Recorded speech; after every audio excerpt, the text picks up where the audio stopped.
여러분 안녕하십니까? 작은 모임도 큰 위협이 될 수 있다.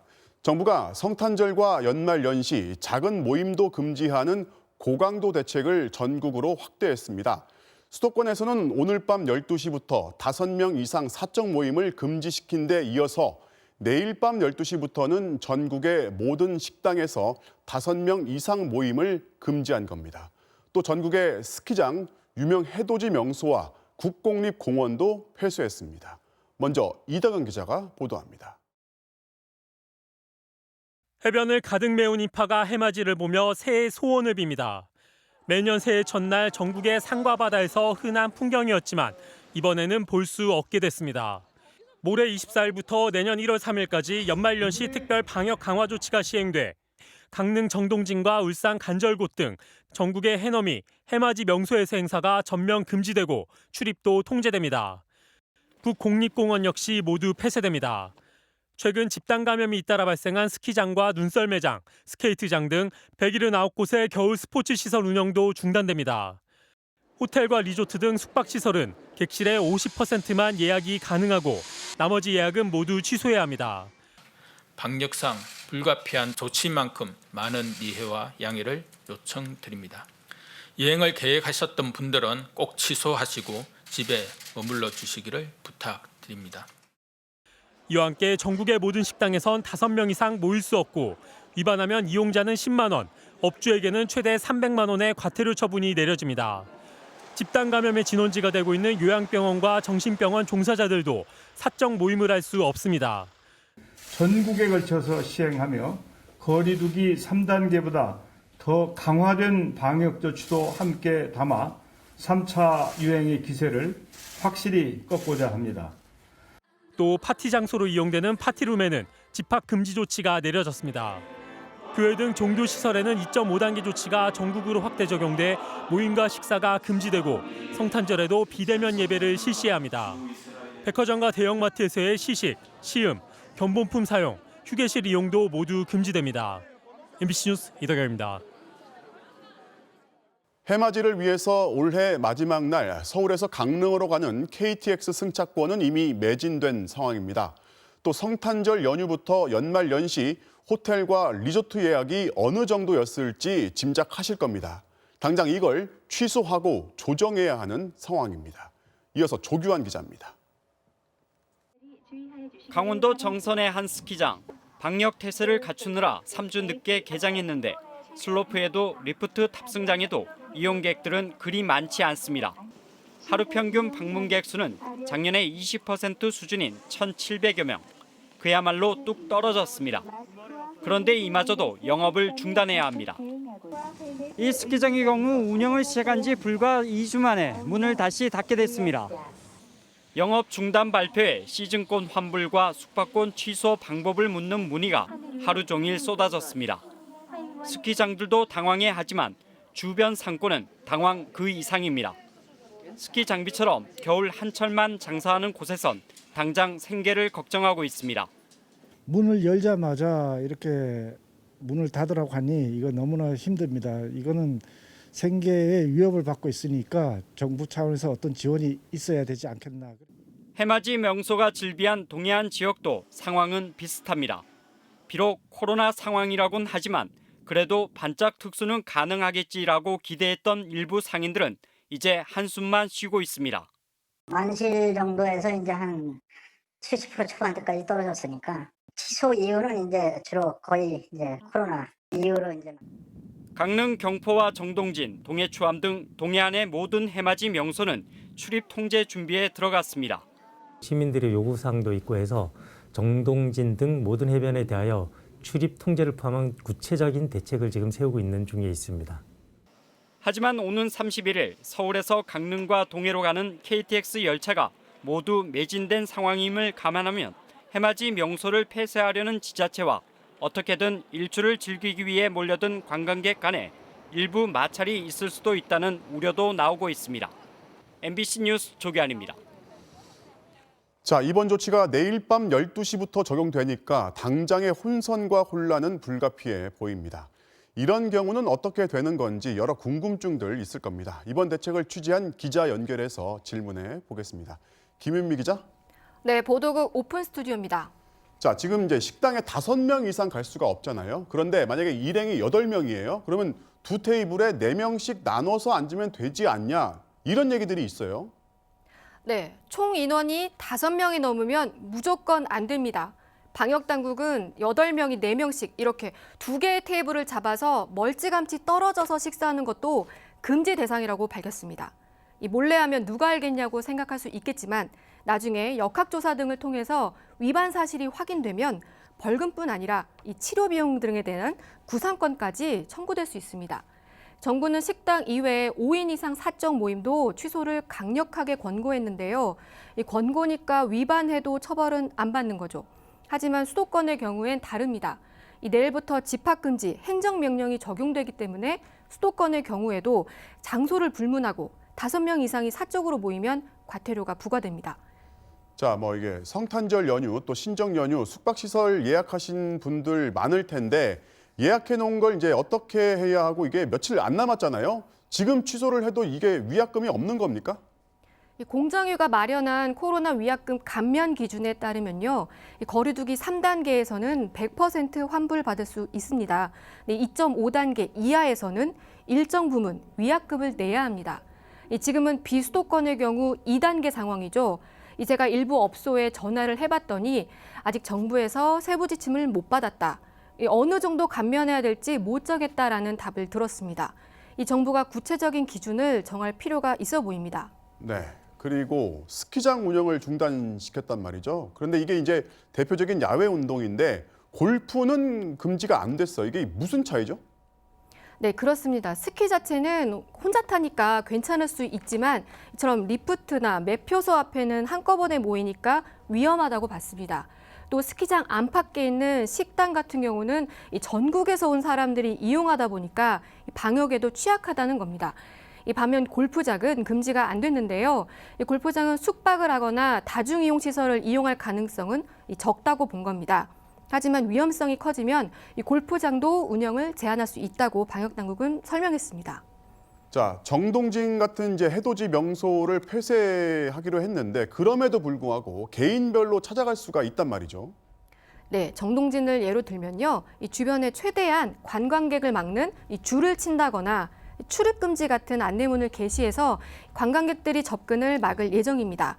이 현장에서 모이지 않게 계도도 하고요. 이 강제로 막을 수는 없어도 이 현장에 대한 접근성을 떨어뜨리겠다는 건데요. 가장 중요한 건 개인들 스스로가 아예 해맞이 명소에 가지 않는 겁니다. 근데 이게 이제 앞에서 지도로 이렇게 찍어서 이제 언급한 명소들은 전국적으로 유명한 데예요. 근데 지역별로 보면요. 소문이 크게 안 났지만은 이제 해돋이 명소들이 있거든요. 네, 방역 당국에 문의해봤는데요. 이제 직접 주요 관광 명소들을 관리하는 건 아니기 때문에 이 폐쇄되는 명소 목록들은 해당 지자체에 문의해서 확인해야 한다고 합니다. 네, 잘 들었습니다. 지금까지 김윤미 기자였습니다.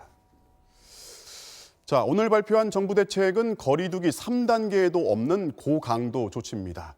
작은 모임이 큰 위협이 될 수 있고 모임이 없으면 바이러스의 이동도 없다는 건데요. 과연 얼마나 효과를 낼지, 그래서 2.5단계를 유지할지 아니면 3단계로 갈지 정부가 이번 주말에 결정합니다. 신정현 기자입니다. 이번 연말연시 방역 대책 중에는 사회적 거리두기 3단계를 넘어서는 고강도 조치들이 들어 있습니다.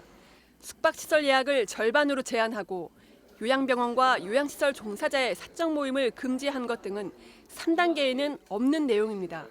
특히 식당으로 한정하긴 했지만 5명 이상 모이지 말라는 조치는 3단계 10명 이상 금지보다 강력합니다. 또 지역 경제 타격을 감수하고 스키장과 눈썰 매장 등 겨울 스포츠 시설의 운영을 금지시켰습니다. 이번 대책의 목표는 연휴가 많은 연말 연시에 이동량과 접촉 빈도를 최대한 줄이자는 겁니다. 하루 확진자가 1000명 선을 넘었고 거리두기 효과는 아직 뚜렷하게 나타나지 않은 상황에서 연휴를 보낼 경우 감염이 걷잡을 수 없이 확산될 가능성이 있기 때문입니다. 이동량이 증가할 것이 예상되는 상황이고 이런 상황 자체가 현재의 감염 확산세 자체를 더 증폭해서 상황을 악화시킬 가능성이 있기 때문에 여기에 대한 맞춤형 대책을 사적인 모임을 제한하고 축소시킨 이번 조치가 성공할지 여부는 결국 국민들의 참여 정도에 달려 있습니다. 개인적인 집에서 뭐 10명씩 모이거나 이런다고 해서 이걸 잡아낼 수 있는 상황들은 또 아니잖아요. 얼마나 국민이 동참하게끔 하는가가 이제 앞으로의 숙제가 될까. 정부는 연말연시 방역대책과는 별개로 수도권 거리두기 2.5단계, 비수도권 2단계 조치를 연장할지 아니면 3단계로 상향할지 여부를 이번 주말쯤 결정하겠다고 밝혔습니다. MBC 뉴스 신정현입니다. 오늘 발표된 신규 확진자 수는 800명대였습니다. 물론 어제보다 줄었고 일주일 전보다 적습니다. 하지만 이 감소세가 과연 내일도 모레도 이어질지 속단할 수 없다는 게 정부의 입장입니다. 박진주 기자입니다. 광주 북구의 한 요양원. 지난 20일 요양보호사가 처음 확진된 후 환자 12명과 직원 4명 등 16명이 무더기 감염됐고 이 중 1명은 어제 양성 판정을 받자마자 숨졌습니다. 처음 확진된 요양보호사는 발열 등 의심 증상이 있었지만 이틀 동안 환자 관리를 해왔던 것으로 조사됐습니다. 3층 전체를 관리하면서 왔다 갔다 한 그런 경황이 보입니다. 그래서 좀 확산이 더 퍼졌던 것 같습니다. 서울 구로구의 요양병원 관련 확진자도 53명이 늘어 모두 107명으로 집계됐고 경기 부천의 요양병원에선 총 146명이 확진된 가운데 8, 90대 입소자 3명이 추가로 사망했습니다. 이처럼 집단 감염 사례 중 72.2%가 요양시설과 종교시설에서 발생했는데 3주 전과 비교하면 3배 넘게 늘어난 것으로 나타났습니다. 전체 코로나19 신규 확진자는 869명, 이틀째 1000명 아래를 유지했지만 사망자는 어제와 똑같이 24명으로 여전히 역대 최대치를 기록했습니다. 위중증 환자를 치료할 수 있는 중환자 병상은 전국에 44개 남았고 확산세가 심각한 수도권만 놓고 보면 10개뿐입니다. 위중증으로 진행되는데 짧으면 일주일 이내 사망으로 진행되는까지 또 시간이 어느 정도 세 자릿수의 확진자 발생이 이어져 왔기 때문에 앞으로도 사망자가 늘어날 가능성이 매우 높은 상황이어서 한편 방역당국은 수도권 임시선별검사소에서 지금까지 609명의 확진자를 찾아냈다며 선제적 검사에 더 동참해 줄 것을 당부했습니다. MBC 뉴스 박진주입니다. 몇 달 전 집단 감염이 한 번 발생했던 서울의 한 교회에서 집단 감염이 또 발생했는데 20명 넘는 대면 예배를 금지시킨 지침을 어기고 100명 넘게 모여서 예배를 진행했던 겁니다. 그런데 이 교회 목사는 예배에 참석해서 감염된 건 축복이라고 말합니다. 이준범 기자입니다. 13명의 코로나 감염자가 발생한 서울 금천구 예수비전교회. 지난 17일 확진자가 나온 이후 5일 만에 새로운 집단 감염 고리가 됐습니다. 역학조사 결과 코로나 전파가 이뤄진 시점은 지난 13일 122명이 참석한 일요일 예배였습니다. 최초 확진자로부터 예배에 참석한 교인에게 점차적으로 전파된 것으로 파악되어 감염 경로를 추가 조사하고 있습니다. 비대면 예배를 원칙으로 하고 현장엔 20명 이내만 참석하라는 거리두기 2.5단계 지침을 위반한 겁니다. 많이 와요, 교회 사람들이. 몇 명 정도는 모르겠는데 보통 오면은 정말 차가 다 깔려요.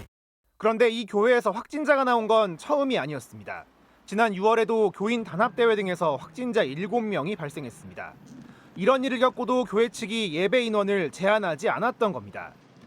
우리 주님께서 누구든지 와서 예배하고 기도하고 찬양해도 된다고 말씀하시는데 종 따위인 제가 어떻게 감히 오지 말라, 오라 말할 수가 있겠어요.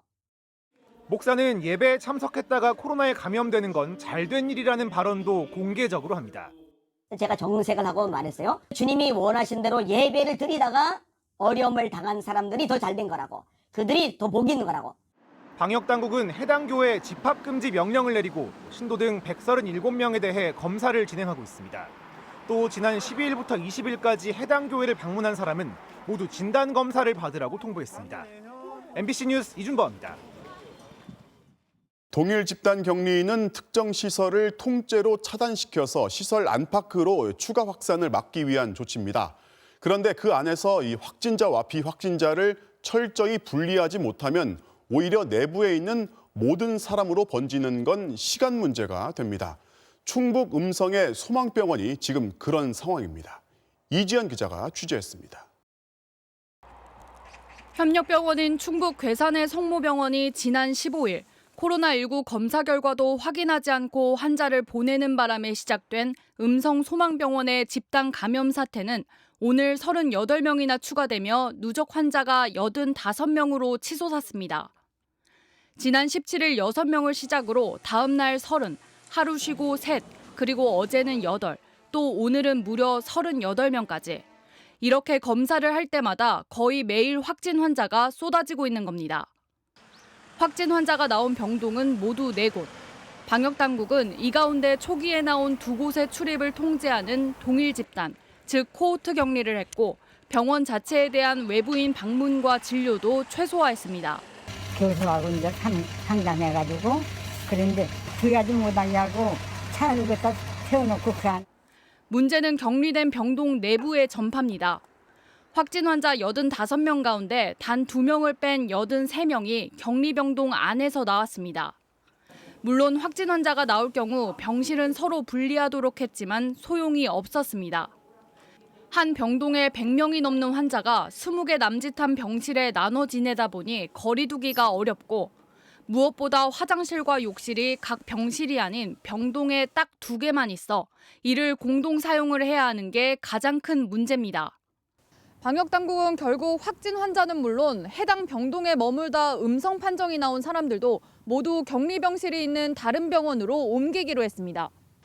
격리병동 내 확산을 멈추고 다른 병동 환자들과도 거리를 띄우기 위해서입니다. 3개 병동에서 지속적으로 확진자가 발생하고 있습니다.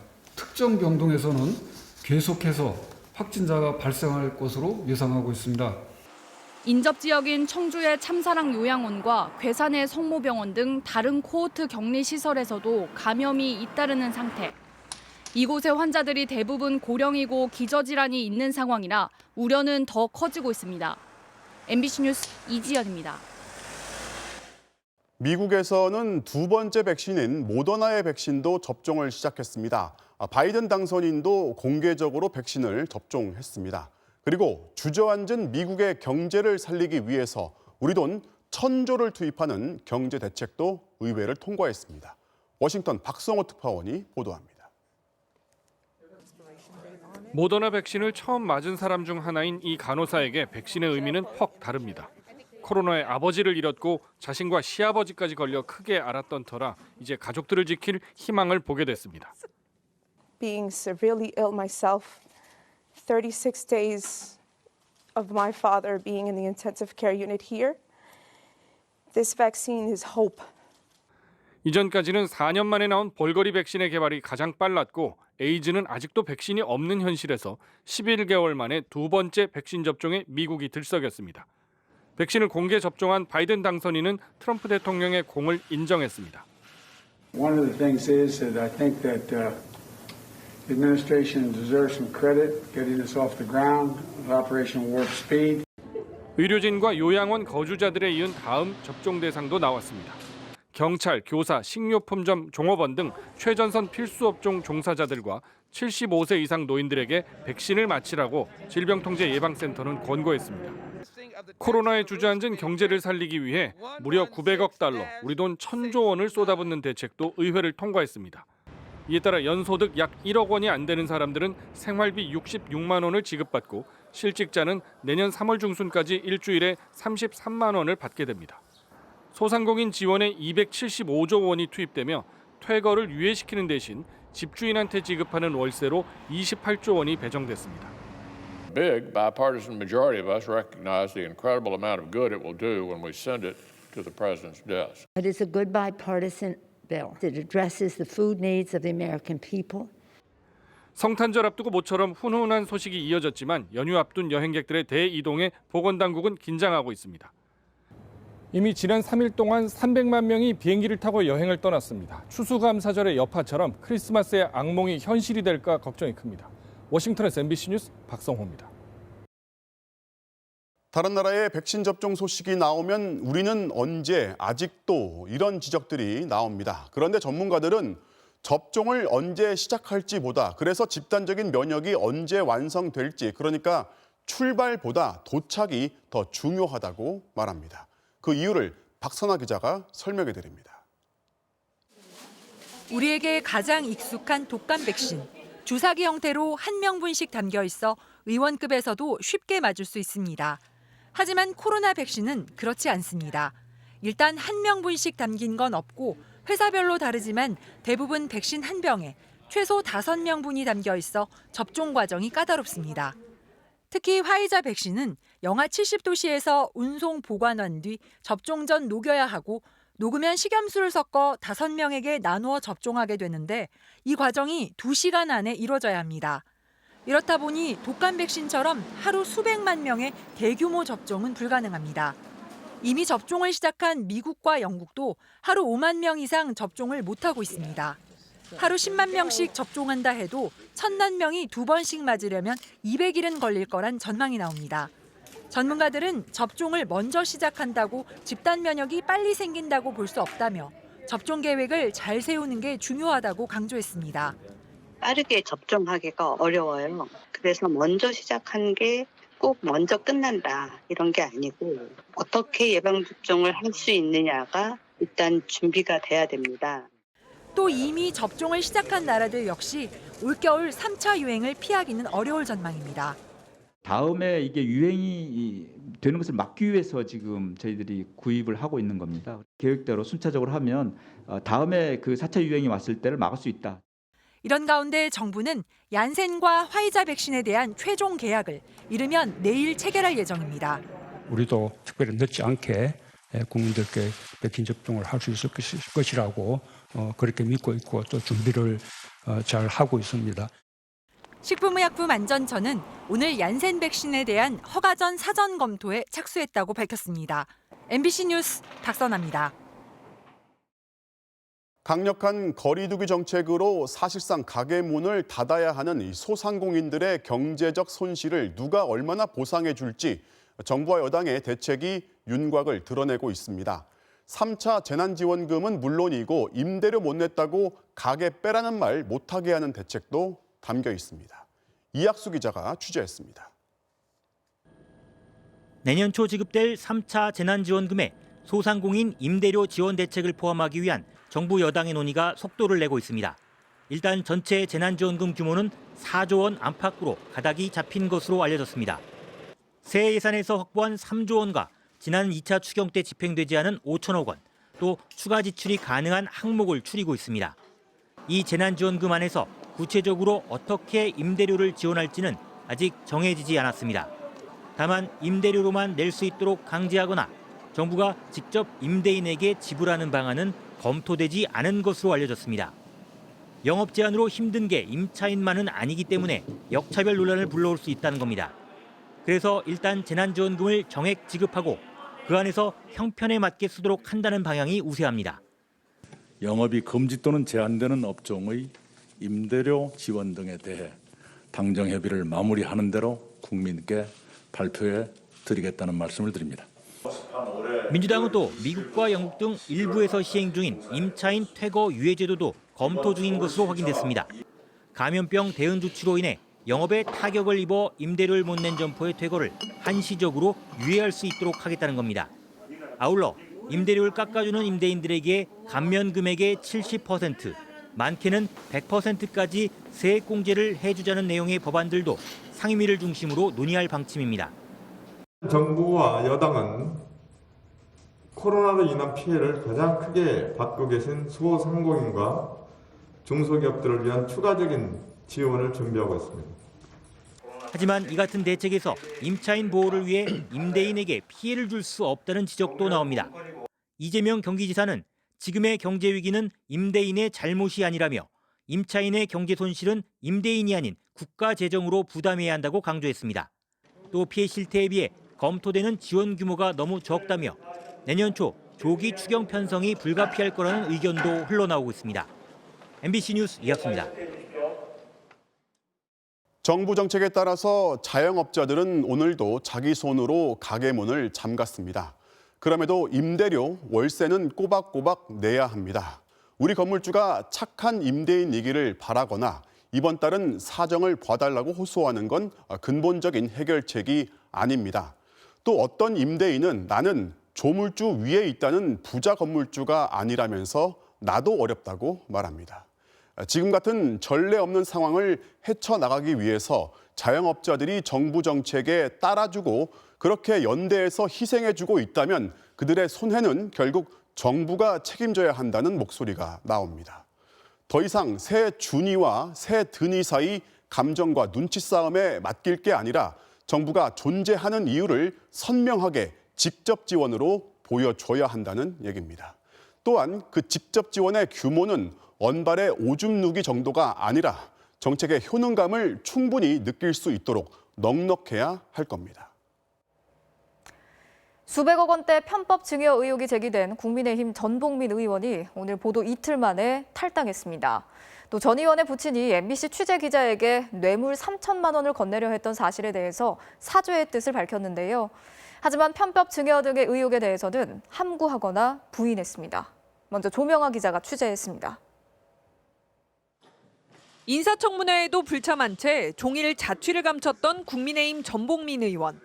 오후 늦게 국회에서 전격적으로 기자회견을 열고 국민의힘 당적을 내려놓겠다고 발표했습니다. 기자에게 3천만 원을 주겠다고 제안한 아버지의 부적절한 발언에 대해 사죄하며 도의적인 책임을 진다는 이유였습니다. 아들로서 우리 국민 여러분과 우리 부산 수유 국민 여러분 또 그리고 당원 여러분께 깊은 사죄의 말씀을 드립니다. 하지만 MBC 스트레이트가 제기한 편법 증여 등 의혹에 대해서는 입을 닫거나 부인했습니다. 증여세 납부 여부에 대해선 언급을 피했고 부산시의원 시절 해양도시위원회 활동은 집안사업과 무관했다고 주장했습니다. 해양도시위원회 활동하신 게 사업과 관련돼 있지 않나요? 더불어민주당은 아빠 찬스를 이용해 12년 만에 재산을 30배나 불린 의혹에 대해 반성은커녕 모르쇠로 일관하고 있다며 탈당이 아닌 의원직 사퇴를 주장했습니다. 특히 3개월 전 탈당한 박덕흠 의원에 이어 두 번째 면피용 꼬리 자르기라고 비판하면서 국민의힘의 사과와 함께 책임 있는 조치를 취하라고 압박했습니다. 편법 증여 의혹, 부친의 3천만 원 보도 무마에 대한 수사당국의 철저한 수사 또한 신속히 이루어져야 할 것입니다. 정의당도 아버지를 대신해 사과할 필요 없다면서 사법기관이 수사를 통해 범죄 혐의를 밝힐 일이라고 논평했습니다. 국민의힘은 진상을 파악한 뒤 입장을 발표하겠다고 했지만 전 의원이 탈당 회견을 할 때까지 별도의 발표는 나오지 않았습니다. MBC 뉴스 조명아입니다. 국회의원 재산신고 1위 전봉민 의원을 둘러싼 의혹은 지난 일요일 MBC 탐사기획 스트레이트의 보도로 시작됐습니다. 1조 원대 초고층 아파트 사업의 특혜 의혹, 그리고 수백억 원의 편법 증여 의혹입니다. 하지만 오늘 전봉민 의원의 기자회견을 보면 이런 의혹에 대해서 거의 답변을 하지 않았습니다. 이어서 이지수 기자가 전해드리겠습니다. 전봉민 의원은 부산시의원을 하던 2008년과 2011년 각각 동수토건과 이진주택을 설립했습니다. 당시 투자한 돈은 6억 8천만 원. 그런데 이 주식의 가치가 지금은 858억 원, 12년 만에 125배가 됐습니다. 그 비밀은 아빠 찬스였습니다. 두 회사가 폭발적으로 매출을 늘린 건 아버지 전광수 회장이 갖고 있는 이진종합건설의 지원이 있었기 때문입니다. 아버지 회사의 일감을 하청받는 일감 몰아주기, 그리고 아예 분양 사업을 통째로 넘겨받는 일감 떼어주기 수법입니다. 소위 편법 증여, 이제 지배구조를 바꿔가지고 2세나 3세에게 증여해주는 전형적인 그 지배구조 변경으로 보입니다. 취재를 피해 다니다 처음 모습을 드러낸 전봉민 의원. 증여세를 냈냐는 질문에 답변을 피했습니다. 증여세를 냈었다는 건가요? 아니면 어떤 세금을 그거는 나중에 별도로 차후로 연락을 드리도록 그래 알겠습니다. 예. 일단 일감 떼어주기에 대한 언급이 아예 없고 사실 그게 뭐 증여 규모가 훨씬 더 큰 거니까 일감 몰아주기는 냈다면 그러면 언제 얼마를 냈는지 정도는 밝혀야 되는 거죠, 당연히. 일가족 회사가 시행하고 있는 부산 송도의 69층짜리 초대형 아파트 사업의 인허가 특혜 의혹에 대해서는 전혀 답하지 않았습니다. 또 유재중 전 의원의 지역구를 사실상 그대로 물려받았다는 공천거래 의혹에 대해서도 해명하지 않았습니다. 대신 아버지 전광수 회장이 기자에게 3천만 원을 주려 했던 것에 대해서만 사과했습니다. 한 3개 맞춰볼게. 3개요? 30만 원 가볼게. 30? 아, 4천만 원 가본다니까. 아니, 내가 그냥 이게 되는 것도 아니잖아. 만들어 볼게. 만들어 볼게. 죽을 때까지 같이 가놓고 내하고 인연을 맺으면 끝까지 간다. 부정청탁 방지법은 공직자나 언론인에게 돈을 주겠다는 의사만 표시해도 3년 이하 징역, 3천만 원 이하 벌금에 처하도록 규정하고 있습니다. MBC는 조만간 전광수 회장을 고발할 예정이어서 수사가 불가피합니다. 증여세 포탈과 1조 원대 사업 특혜 의혹은 결국 세무조사와 수사를 통해 밝혀져야 할 것으로 보입니다. MBC 뉴스 이지수입니다. 은수미 경기 성남시장 선거 캠프 자원봉사자 7명이 시립도서관에 부정 채용됐다는 의혹에 대해서 경찰이 수사를 하고 있는데요. 이번엔 캠프 출신 인사 등 20여 명이 성남시와 다른 산하기관에 무더기로 부정 채용됐다는 추가 내부 고발이 나왔습니다. 성남시는 수사를 통해 진위가 밝혀질 거란 입장이고 은수미 시장은 별도의 해명을 하지 않고 있습니다. 임명찬 기자가 취재했습니다. 경기도 분당의 서현도서관. 은수미 시장 당선 직후인 2018년 말 채용된 자료정리원 15명 중 절반 가까운 7명이 자원봉사자 등 캠프 관계자였습니다. 도서관 직원은 시장이 임명하는 정무직이 아닌 공무직인데 이들을 채용하기 위해 준사서 자격증과 같은 자격 기준을 완화했다는 의혹이 제기돼 현재 경찰이 수사 중입니다. 누군지도 몰라요. 그런데 대규모 채용 비리가 더 있었다는 추가 의혹이 제기됐습니다. 은 시장 선거 캠프에서 활동하다 지난 3월까지 비서관으로 근무했던 이모 씨의 주장입니다. 이 씨는 선거 캠프 관계자, 그 가족과 지인 등 총 26명이 시청과 산하기관 등 6개 기관에 부정 채용됐다며 국민권익위에 공익신고를 접수했습니다. 여기 조카예요. 서현도서관 들어갔고 여기 문화재단 그 이사로 들어갔고 그 체육회, 장애인 체육회. 이런 부정 채용을 주도한 건 은 시장의 선거 캠프를 총괄했던 최측근이라는 게 이 씨의 주장입니다. 어떻게 보면 인사권을 시장이 넘긴 거죠. 그러니까 시장이 2명인 거죠. 공무원 은수미 시장, 그다음에 비선실세 이 시장. 이 씨는 채용 비리를 은 시장에게 직접 보고했지만 아무런 조치가 취해지지 않아 사직을 하고 폭로를 하게 됐다고 말했습니다. 불쾌하셨죠, 좀. 이제까지 내가 했던 다 보고들이 이분께는 상당히 불쾌하고 때로는 짐이 될 수 있었구나. 그러면서 제 스스로 자괴감이 빠진 거죠. 성남시는 채용 과정에서 부정이 있었다면 수사를 통해 전모가 밝혀져야 할 것이라며 빠른 시일 내에 진위가 규명될 수 있기를 희망한다는 입장문을 내놨습니다. 은 시장이나 부정 채용을 주도한 것으로 지목된 측근 인사는 별도의 해명을 하지 않았습니다. 도서관 채용 비리 의혹은 현재 경기남부경찰청이 수사 중이며 이번에 제기된 추가 의혹은 권익위가 검토해 수사 의뢰 여부를 결정할 방침입니다. MBC 뉴스 임명찬입니다. 사상 초유의 현직 검찰총장에 대한 정직 2개월 징계. 이에 대해 윤석열 검찰총장이 효력을 정지해달라고 제기한 집행정지 신청 사건의 재판이 오늘 시작됐습니다. 이 법원은 예정보다 길어진 2시간 넘게 심리를 벌이고도 모레 다시 한번 기일을 열기로 했습니다. 법원의 고심이 깊어지는 이유가 뭔지 김정인 기자가 설명해 드리겠습니다. 지난달 직무배제 집행정지 재판 때처럼 윤석열 검찰총장은 정직 2개월 징계 효력을 멈출지 다툰 오늘도 출석하지 않았습니다. 뭐 별도로 하시는 말씀은 없고요. 열심히 부탁한다고 30분씩 예정돼 있고요. 그보다 조금 더 걸리지 않을까 싶습니다. 법원은 예정됐던 1시간을 훌쩍 넘겨 2시간여 법무부와 윤 총장 측 입장을 들은 뒤 모레 오후 다시 심리를 열기로 했습니다. 총장님 말씀이 이 사건, 집행정지 사건이 사실상 본안 재판과 다름없는 것이어서 간략하게 하기는 어렵다. 결국은 이런 취지였습니다.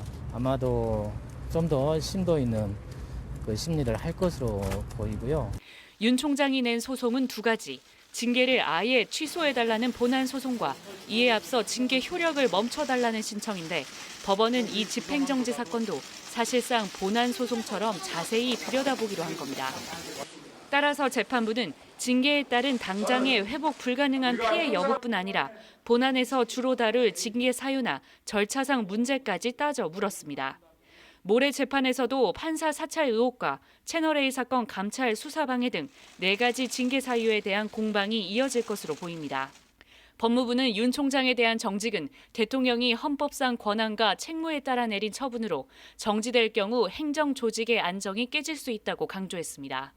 반면 윤 총장 측은 위법 부당한 절차에 의해 실체도 없는 사유를 들어 총장을 비위 공무원으로 낙인 찍었다며 대통령의 인사권을 무시하거나 검찰 개혁에 저항할 의도가 전혀 없다고 반박했습니다. 추가 심리가 예정되면서 윤 총장의 징계 정지 여부는 일러야 모레 저녁, 늦어질 경우 다음 주 초쯤 결정될 전망입니다. MBC 뉴스 김정인입니다. 어제 저녁 퇴근 시간 서울과 김포를 오가는 무인 전동차인 김포 골드라인에 600명이 넘는 시민들이 1시간 동안이나 갇히는 사고가 있었죠. 당시 전동차 안에는 안전요원도 없었고 안내방송조차 나오지 않아서 시민들이 직접 문을 열어서 탈출을 해야 했습니다. 김포 골드라인에서 이런 문제가 발생한 게 이번이 처음이 아니었는데요. 어떻게 된 일인지 강나림 기자가 취재했습니다. 퇴근 인파가 몰리던 어제 저녁 6시 32분, 김포공항역에서 고촌역으로 향하던 전동차 한 대가 갑자기 멈춰섰습니다. 불이 나지도 않았는데 화재 알람이 잘못 작동하면서 비상 정차한 겁니다. 뒤따라오던 다른 전동차도 멈춰선 상황. 그런데 운영사인 김포 골드라인 측이 승객 대피 조치에 나선 건 7시 34분. 전동차가 멈춘 지 1시간이 더 지나서였습니다. 그동안 승객들은 꼼짝없이 갇혀 있어야 했습니다. 하지만 전동차 내부에는 안전조치를 안내해줄 직원이 없었고 안내 방송조차 나오지 않았습니다. 한 번도 못 보고 지금 근데 최소한도 우리가 그 안에서 이게 불의의 사고가 났으면 다쳐서 피가 나는데 어떤 대안도 없이 이게. 결국 한 승객이 호흡곤란을 호소했고 시민들이 직접 손으로 문을 열어 탈출했습니다. 수백 명이 어두운 대피로를 빠져나오느라 일부 승객은 넘어져 다치기도 했습니다. 김포 골드라인 측은 종합 제어 장치의 핵심 부품에 오류가 발생했고 원인은 조사 중이라고 밝혔습니다. 작년 9월 김포 한강신도시와 지하철 9호선 김포공항역까지 약 23km 구간에 개통된 뒤 하루 평균 6만여 명이 이용하는 김포 골드라인. 기관사가 없는 무인 전동차는 개통 초기 오류나 사고를 대비해 차량 한 편마다 열차 안전원을 배치합니다. 하지만 코로나 사태로 이달 초부터 안전원이 2편마다 1명으로 줄었고 공교롭게도 어제 열차엔 안전원이 아무도 타고 있지 않아 적절한 대응이 이뤄지지 못한 겁니다. 코로나 때문에 이제 역사 쪽에서 근무를 하고 비상상황이 생기면 출동을 하는 시스템으로 이제 변경이 돼서 운행을 하고 있었어요. 이번 상황 부득이하게 조치가 좀 늦어진 상황이에요. 김포 골드라인 사고는 이번이 처음이 아닙니다. 지난 5월에도 차량 결함으로 10분 이상 열차가 멈춰섰고 한 달 전에는 신호 이상으로 열차가 무정차 통과하기도 했습니다. 시민들은 불안감을 호소하고 있습니다. 나 맨날 출퇴근해요. 좀 기다리라 뭐 때문에 기다려라 그러고 자주 그래요. 어제는 죽는 줄 알았어요. 세상에 어머. 김포시는 전동차의 전력 공급이 끊겨도 안내 방송이 나오게끔 기술적 검토를 하는 한편 비상 상황에 대처할 수 있도록 열차 안전원 운영 계획을 재검토하겠다고 밝혔습니다. 하지만 운영사인 김포 골드라인 측은 안전요원을 다시 늘리는 방안은 코로나 확산으로 아직 조심스럽다는 입장입니다. MBC 뉴스 강나림입니다. 오늘 서울 송파구의 한 공사장에서 타워 크레인에 달려있던 수백 킬로그램의 도르래가 인근 아파트로 떨어졌습니다. 마침 사고 현장을 지나던 사람이 없어서 인명피해는 없었지만 아파트 옥상의 난간과 차량 7대가 부서졌습니다. 이재민 기자가 취재했습니다. 서울 송파구에 있는 한 아파트 앞입니다. 조금 전까지 사람이 지나간 자리에 갑자기 굉음이 들리더니 차량 파편이 튀고 먼지가 자욱하게 피어납니다. 지나가던 주민은 깜짝 놀라 하늘을 바라보고 신고를 하려는 듯 황급히 뛰어가기도 합니다. 잠시 뒤 소방관이 출입 통제선을 친 아파트 주차장엔 큰 쇳덩이가 떨어져 있습니다. 주변엔 차량 파편이 가득합니다. 오늘 낮 12시 반쯤 타워 크레인 부품이 갑자기 하늘에서 날아와 떨어졌습니다. 뭐가 그냥 쿵 쏠라서 나가서 보니까 거기 떨어져가지고 있더라고요. 바나나 여기 떨어졌으면 큰일 났는데. 이 부품은 수십 미터 높이 타워 크레인에 달려있던 도르래였습니다. 바로 옆 단지에서 아파트 공사가 한창이었는데 타워 크레인은 시멘트를 올리는 작업을 하고 있었습니다. 그런데 갑자기 줄이 끊어졌고 시멘트 통과 갈고리 부품은 그대로 공사장 안쪽으로 떨어졌습니다. 하지만 무거운 짐을 지탱하던 수백 킬로그램의 도르래가 크레인 바깥으로 미끄러져 나가면서 바로 옆 단지 아파트 주차장으로 튀어나가 버린 겁니다. 크레인이 조금 이렇게 경사가 졌나 봐요. 옆에 있는 아파트에 옥상 난간을 때리고 딱 부딪히고 주차장에 떨어진 거예요. 도르래가 부딪힌 아파트 옥상 난간은 맥없이 꺾였고 8층에 있는 집은 창문이 깨졌습니다. 주차장에 있던 차량 7대는 유리창이 깨지는 등 여기저기 부서졌습니다. 주위에 지나가는 사람이라도 있었다면 큰 사고로 이어질 수 있었던 상황. 경찰은 공사 현장 작업자들을 상대로 안전 수칙을 지켰는지 등 정확한 사고 경위를 조사하고 있습니다. MBC 뉴스 이재민입니다. 전 세계가 코로나19로 고통받았던 2020년, 사회적 약자들의 어려움이 특히 컸죠. 그중에서도 소녀들의 인권이 짓밟히고 있는 현실을 짚어보려고 합니다. UN 통계에 따르면 18살 미만 여자아이들의 결혼은 매년 1,200만 건 정도로 추산이 됐는데 코로나19가 발생한 지난 1년 동안은 1,300만 명 이상으로 급증했습니다. 공식 통계가 이렇고 실제로는 더 많을 것으로 추정이 되는데요. 코로나19가 몰고 온 빈곤은 가난한 나라의 어린 소녀들을 원치 않는 결혼과 출산으로 내몰고 있습니다. 보도에 한수영 기자입니다. 아프리카 시에라리온의 작은 마을. 물을 깃거나 식자재를 나르는 여자아이들을 곳곳에서 만날 수 있습니다. 코로나로 학교는 문을 닫은 지 오래. 간호사가 꿈이었던 16살 마리는 결국 결혼을 결심했습니다. 코로나로 아버지가 운영하는 양복점이 어려워졌고 넷이나 되는 동생들은 밥을 굶기 시작했기 때문입니다. So now you say Martina is okay. I don't agree now for you. So me and the party friend now. So now I guess I said I'm going to be against them. 결혼이 뭔지도 모를 나이에 어린 동생은 언니와 헤어져야 한다는 사실에 울기만 합니다. If we not follow me, I say but if you left no to you. If you give me word, not married by that time, go to school. 부모들은 딸을 시집 보내면 지참금과 함께 땅이나 가축을 받습니다. 그 대가로 어린 신부는 시댁의 집안일은 물론 농장일까지 떠맡아야 합니다. 나우미 역시 15살에 쌀 50kg을 받기 위해 결혼을 해야 했습니다. Maybe don't talk around town. No, we not doing it for coffee there. They don't talk to me. They say because they don't get. So pass me season at the marriages. 지난 2014년 에볼라 대유행 당시 서아프리카에선 수만 명의 아이들이 고아가 됐고 특히 수천 명의 소녀들은 임신과 출산으로 학교에 가는 것이 금지됐습니다. 에볼라의 상흔이 채 사라지기 전에 찾아온 코로나19에 비극은 되풀이되고 있습니다. 2달 뒤 출산을 앞둔 17살 마리아마는 꿈이 뭐냐는 질문에 눈물을 쏟았습니다. Buambi president Juma. Bunenga gambi.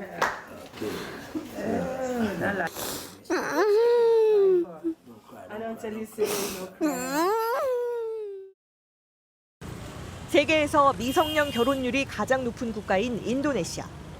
작년 법적 결혼 연령을 16살에서 19살로 높였지만 여전히 조혼이 성행하고 있습니다.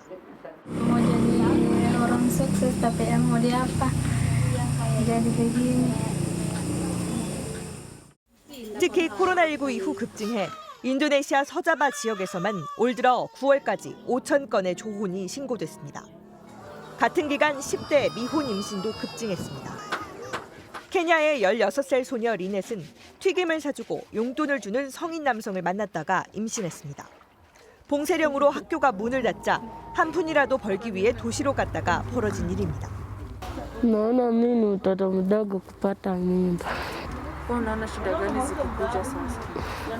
Naona takanga mama niko na mtoto anataka uji, anataka maziwa, pesa. 지난달 유출된 케냐 정부 문건에 따르면 봉쇄령이 떨어졌던 3월에서 5월 사이 19세 미만 여성의 임신이 급증했습니다. 수도 나이로비에서만 5,000명의 미성년 여성이 임신했는데 이 중 500명은 10살에서 14살 사이에 불과했습니다. One, an increase in number of teenage pregnancies within this period of time that the girls have been home. This has resulted mostly in the girls being away from schools which closed. 한 시민단체는 봉쇄 조치가 3개월 늘어날 때마다 전 세계에서 1,500만 건의 아동 성폭력이 발생했다고 밝히며 2020년은 소녀들에게 돌이킬 수 없는 좌절의 한 해가 됐다고 평가했습니다. MBC 뉴스 한수연입니다. 5월 상반기 보험 사기가 1년 전보다 10% 가까이 증가하면서 역대 최고 수준을 기록했습니다.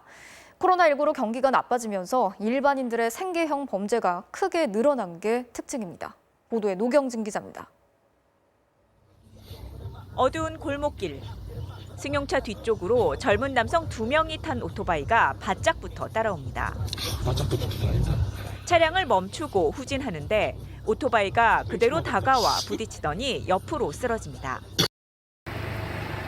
이번엔 왼쪽 차선으로 깜빡이를 켜고 들어오던 승용차를 뒷차가 속도를 높여 추돌합니다.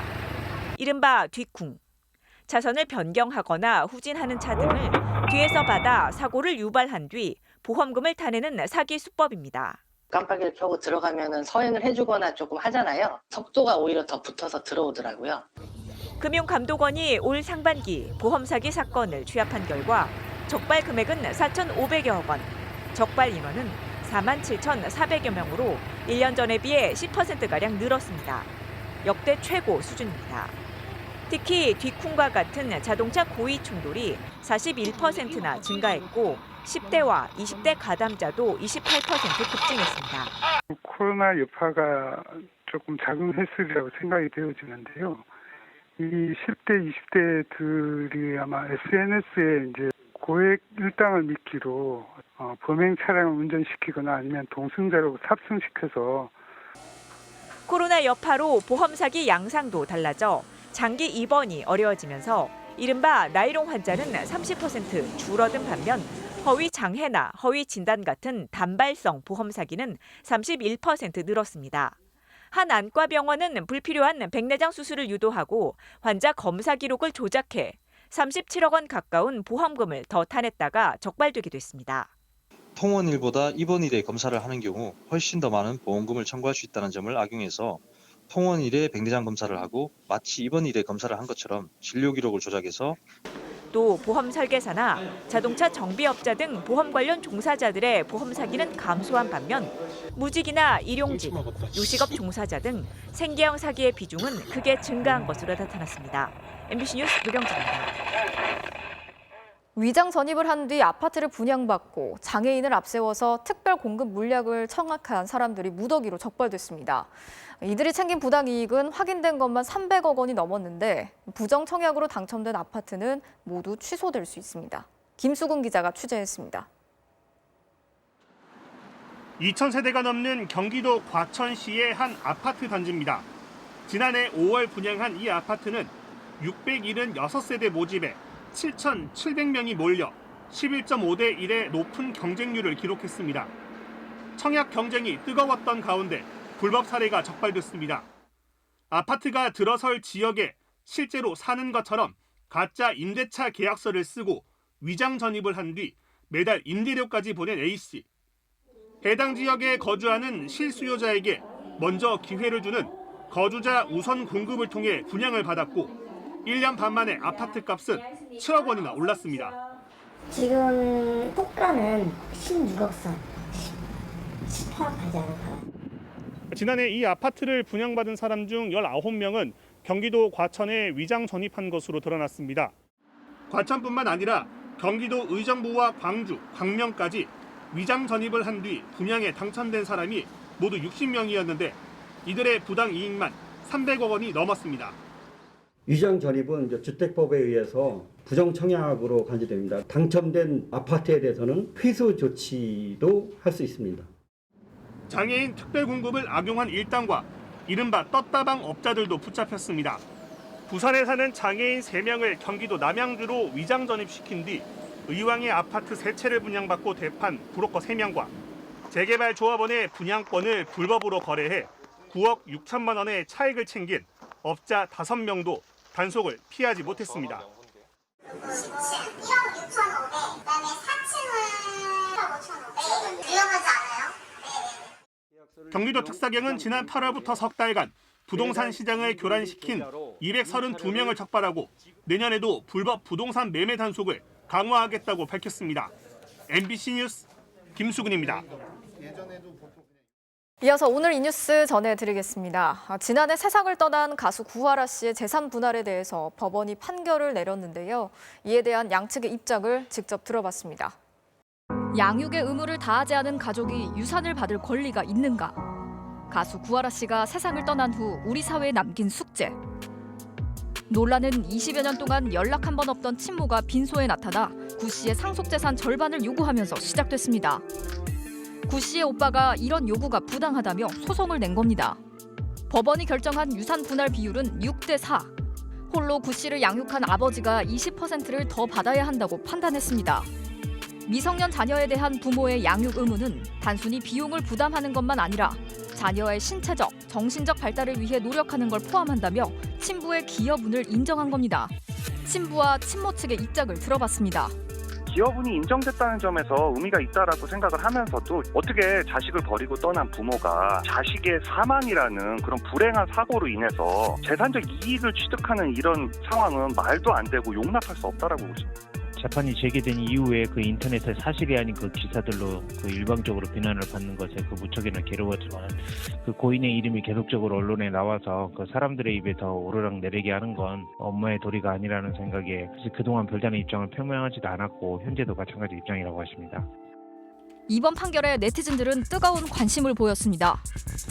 친부가 조금이라도 더 받아서 다행이다. 5대5에서 6대4로 바뀐 게 어디냐며 긍정적으로 보는 사람들도 있었지만 친부가 20%를 더 받는 게 아니라 100%를 받아야 한다. 친모가 50%를 받아야 한다는 목소리도 있었습니다. 부양 의무를 다하지 않은 부모의 상속권을 제한하는 구하라법도 다시 쟁점이 될 전망입니다. 구하라법이 조속히 통과돼서 자녀를 버리고 떠난 부모에 대해서 불이익을 주고 자녀를 홀로 헌신하여 양육한 부모에게 자녀의 사망으로 인한 아픔이 배가 되지 않을 수 있는 장치가 필요하다고 생각됩니다. 구하라법은 지난 20대 국회에서 회기 만료로 폐기됐고 21대 국회에서도 통과되지 못한 상태입니다. 오늘 이 뉴스였습니다.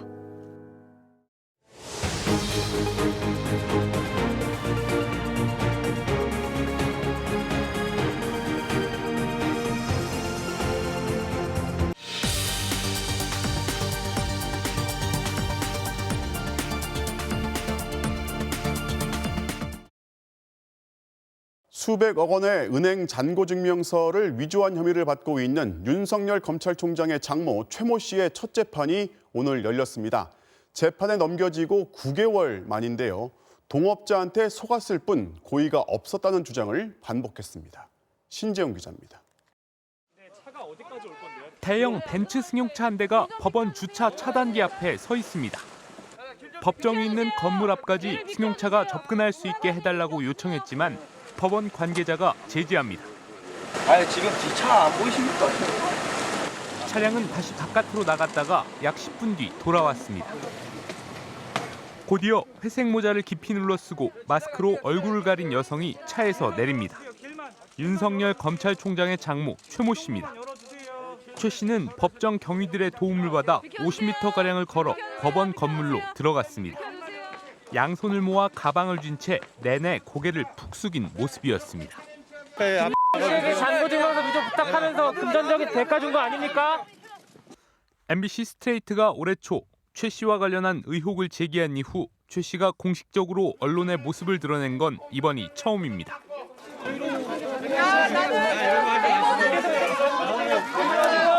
모여있던 취재진과 유튜버들이 최 씨를 따라가며 질문을 쏟아냈지만 아무런 답도 하지 않았습니다. 잔고증명서 위조 관련해서 상임 윤 총장께 자문을 받았습니까? 길만 좀 열어주세요.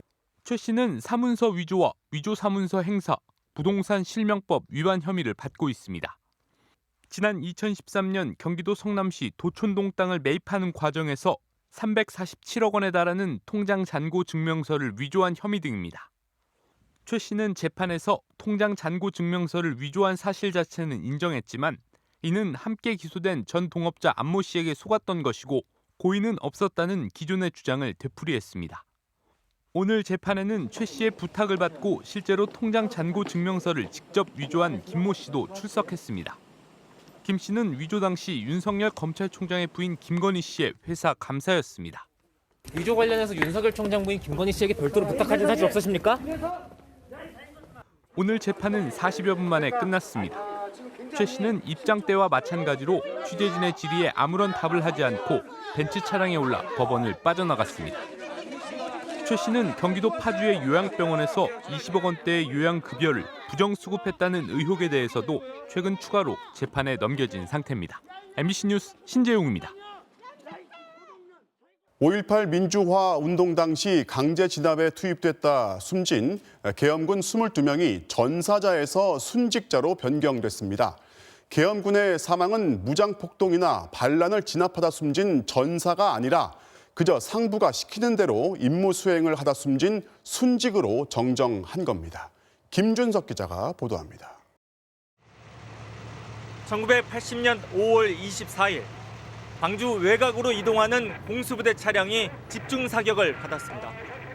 당시 총격으로 공수부대원 10명이 사망했고 모두 전사자로 처리됐습니다. 계엄군이 무장폭동과 반란을 진압하는 과정에서 숨진 것으로 판단한 당시 육군 규정에 따른 것이었습니다. 하지만 당시 총격은 같은 계엄군의 5인 사격이었고 일부 계엄군은 이후 주변 마을에서 보복으로 추정되는 민간인 사살을 벌이기도 했습니다. 국방부는 5인 사격과 시위대와의 교전으로 숨진 계엄군 22명의 사망 구분을 전사자에서 순직으로 변경했습니다.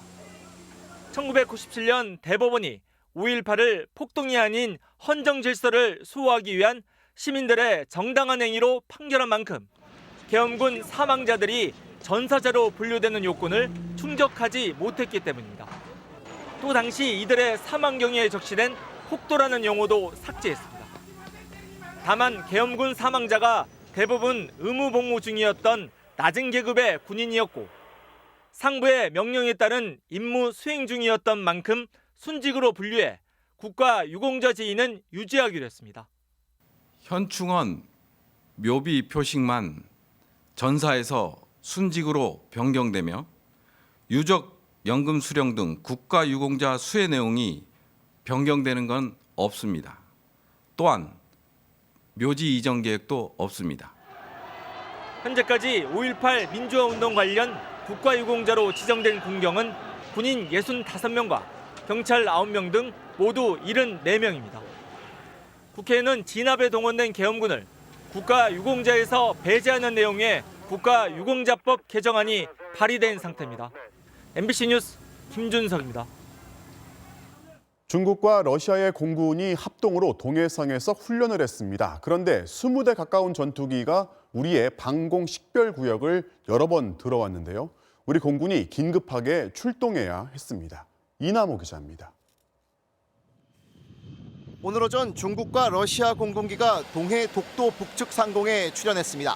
러시아 해상 초계기와 수호위 전투기 등 15대, 중국의 전략 폭격기 4대였습니다. 두 나라 공군기의 합동 훈련이 관측됐는데 이 과정에서 우리나라 방공식별구역 카디지와 일본의 방공식별구역을 여러 차례 침범했습니다. 중국 전폭기들은 오전 8시쯤 이호도 서쪽에서 진입해 울릉도 우측을 지나갔고 러시아 공군기들은 동해 카디즈 북방으로 들어와 독도 오른쪽으로 빠져나갔습니다. 우리 군은 만일의 상황에 대비해 중러 공군기보다 우월한 전력을 출동시켰고 오후 3시 20분쯤 상황이 종료됐습니다. 중국 측은 한중 직통망을 통해 통상적인 훈련이라고 답한 걸로 전해졌습니다. 하지만 이번에도 훈련에 대한 사전 통지 절차는 없었습니다. 중국과 러시아가 동해상에서 합동훈련에 나선 건 지난해 7월 이후 17개월 만입니다. 지난 훈련 때는 5대가 동원됐는데 이번에는 거의 4배 가까이 많은 공군기를 투입했습니다. 이번 합동훈련은 최근 미군 정찰기와 전폭기가 한반도 인근 활동을 늘린 것에 대한 대응으로 분석됩니다. 직접적으로 카디 진입이 우리를 겨냥할 때보다는 동해라든지 일본에서 남중국해에서 미군과 일본의 어떤 전력들이 항공전력들이 활동을 좀 활발히 하니까. 내년 서태평양에서는 미국과 일본의 합동훈련이 실시되는데 이 훈련에 영국의 최대 항공모함이 참가하는 것으로 확인되면서 중국이 강하게 반발하는 등 긴장이 고조되고 있습니다. MBC 뉴스 이남호입니다.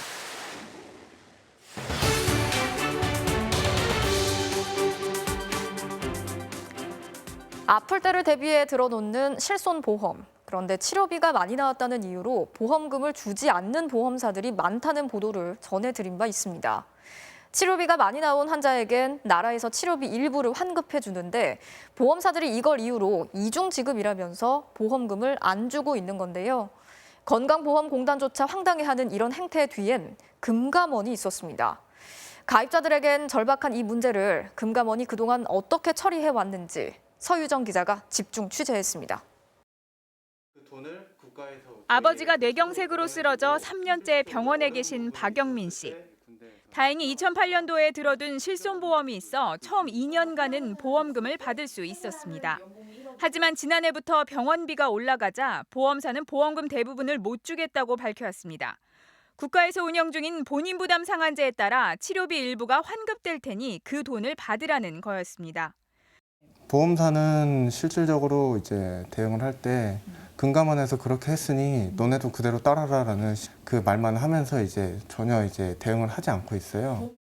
본인 부담 상한제는 치료비가 많이 나온 환자들의 경제적 부담을 덜어주기 위한 제도. 1년간 환자가 낸 의료비가 소득 구간별 상한액을 넘어서면 그 초과한 액수를 이듬해에 돌려줍니다. 박 씨는 아버지가 납부한 돈으로 받는 사적 보험금과 나라에서 환급해주는 건강보험금이 무슨 상관인지 이해가 안 가 금감원에 분쟁 조정을 신청했습니다. 신청을 낸 건 작년 11월. 치료비 한 푼이 급해 애타게 회신을 기다렸지만 감감무소식이었습니다. 담당자가 바뀌어서 좀 시간이 오래 걸릴 것 같다라고 얘기를 들었고 한 달에 한 번씩 계속 전화를 걸었어요. 언제쯤 되냐고 계속 물어봤는데 5월 달에 또 된다고 했다가 또 5월 달에 전화를 했는데 또 7월 달에 된다고. 마침내 회신이 온 건 지난 7월. 9개월을 기다린 끝에 받은 답변은 그러나 너무 짧았습니다. 10년 전 금감원 분쟁조정위원회에서 비슷한 내용의 조정 결정을 내린 바 있으니 그걸 참고하라는 게 다였습니다. 당시 결정은 약관 취지상 보험사들이 본인 부담 상한제 환급금만큼 보험금을 안 주는 건 타당하다며 보험사 손을 들어주는 내용이었습니다. 황당한 건 박 씨 아버지의 보험 약관에는 본인 부담 상한제 관련 내용이 전혀 없다는 것. 아버지가 보험에 가입한 건 2008년.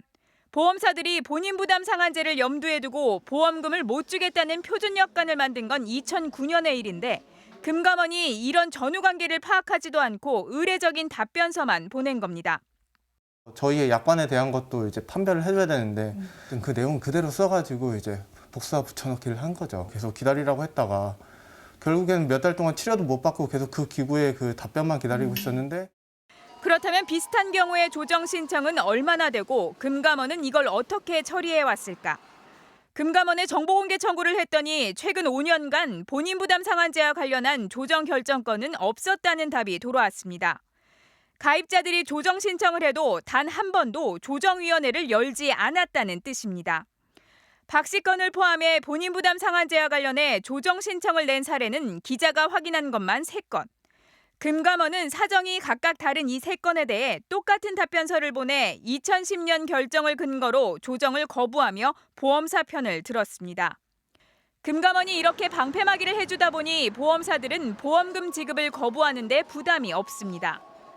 분쟁조정 민원을 접수해 보실 수 있을 것 같아요. 금감원에서 나온 자료니까 조정 결정서를 한번 내용을 한번 읽어보세요. 금감원에 민원 내셨잖아요. 답변을 기다리시라고요. 금감원에서 하라는 대로 하시면 돼요. 이상해요, 그게? 금감원과 보험사들이 보험금을 안 주는 근거로 드는 건 2009년 자기네들이 만든 보험 표준 약관. 하지만 이에 대해 다른 기관들은 문제가 있다고 지적합니다. 먼저 건강보험공단. 건보공단은 이미 5년 전 본인 부담 상한제를 이유로 보험사들이 보험금 지급을 거부하는 건 타당하지 않다며 공공보험에서 나간 돈으로 민간보험사만 이익을 보는 건 국민혜택 침해라는 공문을 각 보험사와 금융위원회에 발송한 바 있습니다. 건강보험하고 실비보험하고는 전혀 이 문제를 개인보험은 이윤을 추구해야 되기 때문에 돈을 안 주려고 그러는 거거든요. 판결문도 있습니다. 법원에서는 본인 부담 상한제 환급금은 특수한 형태의 보험급여로 보험사들이 주장하는 요양급여와 구별된다며 보험사들이 환급금을 요양급여라고 주장하며 보험금을 안 주는 건 잘못됐다고 잇따라 지적하고 있습니다. 이런데도 정작 소관부처인 금융위원회는 이 문제에 관심이 없습니다.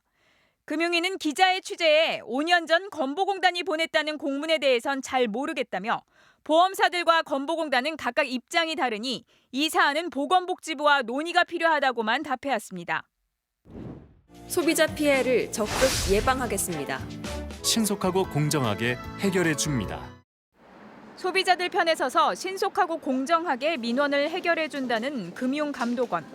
금감원이 실손보험 가입자들의 절박한 민원에도 10년째 무성의한 답변서를 반복해 보내며 보험사 편을 들어온 가운데 금융위원회와 보건복지부가 이틀 뒤 협의체를 가동하기로 해 이 문제를 논의할지 주목됩니다. MBC 뉴스 서유정입니다.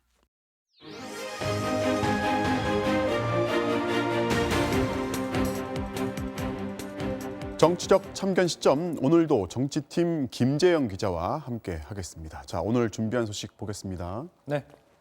미 내정 간섭 논란, 표현의 자유인가 생존권 보장인가인데 이제 이게 북한으로 전단 살포하는 거 금지하는 법 얘기죠. 예, 오늘 국무회의에서 관련 법이 통과됐습니다. 그런데 이 법안 시행과 관련해 국내뿐 아니라 국제사회도 주목하고 있는데요. 네. 먼저 관련 여당 발언부터 들어보시죠. 네. 미국 의회 일각에서 개정법의 재검토를 거론하는 것은 유감스럽습니다. 최근 미국 정치권 일각에서 대북 전단 금지법에 대해 문제 제기를 하는 것은 남북 분단의 특수성과 접경 지역의 안전 상황, 대북 전단지 살포 단체에 대한 몰 이해에서 비롯된 것으로 유감을 표하지 않을 수 없습니다.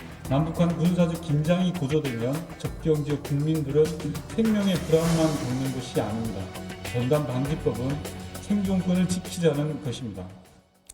자, 살펴보면 남북관계 발전에 관한 법률 중 대북전단 관련 항목이 이번에 일부 개정됐는데요. 네.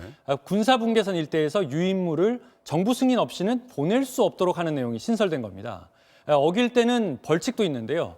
3년 이하의 징역 또는 3천만 원 이하의 벌금에 처하게 됩니다. 그러니까 정부 승인이 없으면 대북 홍보 전단을 이제 북으로 보낼 수 없다는 건데 이게 입법 취지부터 볼까요? 관련 개정 논의가 있은 지는 오래됐는데요. 네. 그동안의 일들은 영상으로 정리했습니다.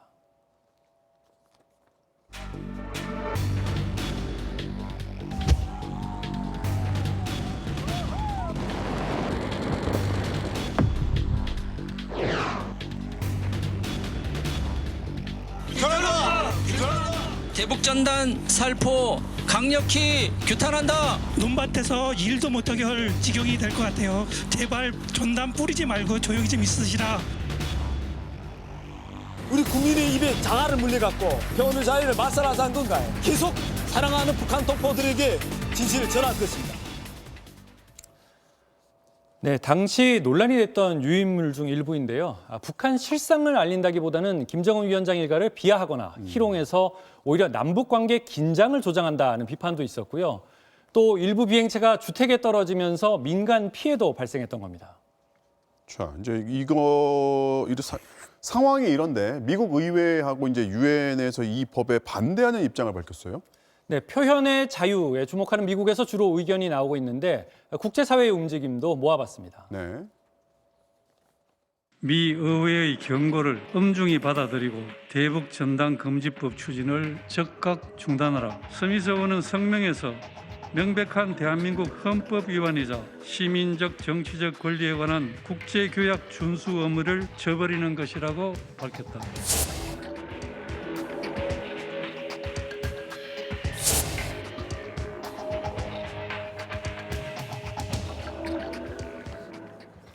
자, 요지는 폐쇄적인 북한 사회에 민주주의 사회의 정보가 차단되면 안 된다는 우려입니다. 자, 민주주의 정보를 차단하지 말라는 건데 이게 찬반을 떠나가지고 미국 의회가 이거를 어떻게 관심을 갖게 됐는지도 궁금해요.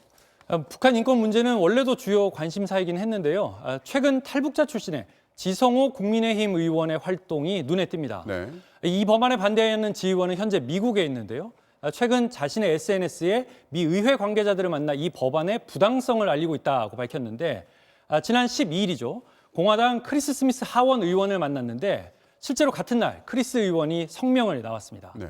지 의원은 NED라는 미 의회가 후원하는 북한 관련 비영리 단체의 지원을 받고 있는데요. 이런 모임에서 일방의 주장이 전달된 거 아니냐는 분석도 나오고 있습니다. 어쨌든 이제 국제사회가 이 법에 대해서 오해를 하고 있다면 우리 정부도 적극적으로 나서가지고 설명을 해야겠죠. 정부는 지난주 강경화 외교부 장관의 미국 CNN 방송 출연을 시작으로 장차관이 적극적인 언론 활동에 나섰고요. 통일부 장관은 국내 외교 공간 등에 공문을 보내며 해명에 나섰습니다. 특히 이번 조치가 표현의 자유라는 기본권은 보장된 상태에서 7.4 남북 성명 때부터 약속해온 상호 비방 자제를 법제화한 것이다라는 논리로 설명 중입니다. 네, 잘 들었습니다. 오늘은 여기까지 듣겠습니다. 지금까지 김재영 기자였습니다. 2002 월드컵 4강 신화의 주역이죠. 전 국가대표 이영표 씨가 강원FC 대표이사에 선임됐습니다. 우리에게 너무나 익숙한 두 번의 크로스죠. 포르투갈전 박지성의 결승골 도움, 그리고 이탈리아와의 16강전에서 나온 안정환의 골든골 도움. 이 두 개의 결승골 크로스로 월드컵 4강 신화를 이끌었던 이영표. 지난 2013년 현역 은퇴 이후 다양한 활동을 이어오다가 오늘 강원FC의 새 대표이사로 선임됐습니다. 2002 월드컵 4강 멤버 가운데는 홍명보 축구협회 전무에 이어 두 번째 축구 행정가의 탄생인데요. 만 43세로 K리그 역대 최연소 대표이사가 됐습니다. 많이 부족하긴 하지만 35년 동안 경험했던 제가 아는 축구를 이곳에서 최선을 다해서 같이 함께 하도록 하겠습니다. 히딩크 감독과의 네덜란드 에인트호번 시절에 프리미어리그 토트넘에서의 활약 등 풍부한 해외 경험을 쌓았던 이영표 신임 대표. 축구 행정가로서의 새 출발 기대해 보겠습니다. 최근 아시아 챔피언스리그 우승으로 만년 2위 꼬리표를 시원하게 떼어버린 울산. 내년엔 괴물 신인의 합류로 더 큰 기대를 모으고 있는데요. 고교 축구계를 휩쓴 19살 강윤구 선수를 손장훈 기자가 만났습니다. 하프라인 부분에서 시작된 드리블 돌파와 깔끔한 마무리. 30m가 넘는 거리에서 터뜨린 왼발 프리킥. 올해 K리그 구단들의 영입 대상 명순위. 고교 최고 유망주 강윤구입니다. 학원 축구가 아닌 이강인을 배출한 올클럽 소속으로 K리그 11개 팀이 러브콜을 보냈지만 강윤구의 선택은 울산이었습니다. 울산이라는 우리나라 최고의 클럽이랑 계약할 수 있었던 것 같고 많은 감사드리고 있어요. 공격형 미드필더로 올해 고교 대회 17경기에서 무려 19골. 탁월한 개인기뿐 아니라 데이터로도 확인된 엄청난 활동량을 과시하며 스포츠클럽 최초로 전국대회 우승을 일궈내 더 큰 주목을 받았습니다. 열정이 굉장히 많은 학생이고 축구 머리, 축구 지능 그런 쪽으로 잠재력이 아주 큰 선수라고 생각합니다. 동료들의 믿음은 더 절대적입니다. 윤구 형의 패스는 그 케빈 데브라인 패스 같아가지고 미래 그 선수가 될 수 있을 거라고 생각합니다. 저는 윤구가 지금처럼 더 열심히 한다면 메시보다 더 잘할 수 있을 것 같습니다. 메시보다는 아닌 것 같고요. 저. 윤구는 그냥 윤구인 것 같습니다.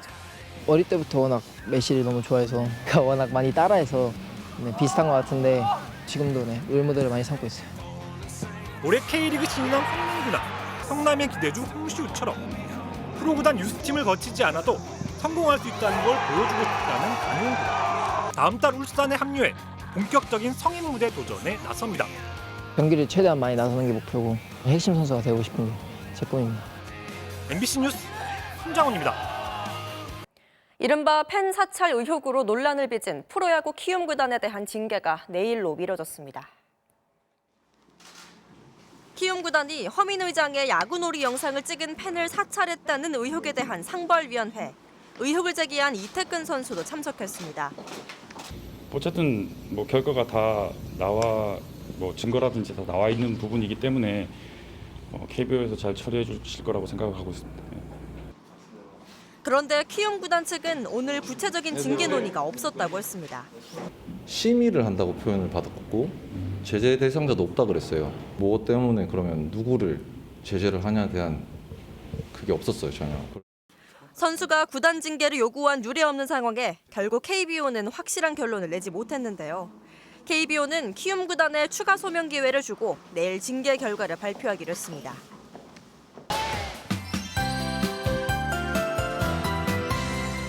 추위가 가고 미세먼지가 왔죠. 현재 상황을 보시면요. 오후 들어 바람이 약간 불어준 덕에 지금은 먼지가 흩어지긴 했는데요.